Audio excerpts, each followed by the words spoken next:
Le principe que Andy Warhol a suivi toute sa vie, c'est celui de la répétition et de la production en série. Alors pourquoi Warhol s'est intéressé à la production en série?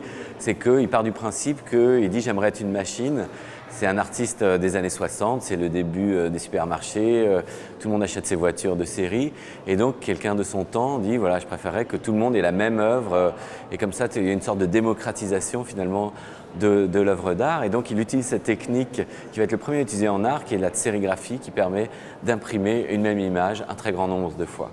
En 1971, il a une rétrospective au Whitney Museum à New York et il demande à ce que tous les murs de ce musée soient recouverts de papier peint vache. Alors c'est un peu surprenant, mais finalement le musée accepte. Et donc toutes les séries étaient posées sur cette image répétée. Donc le visiteur était encore plus saisi par ces vaches qui occupaient les 2000 mètres carrés.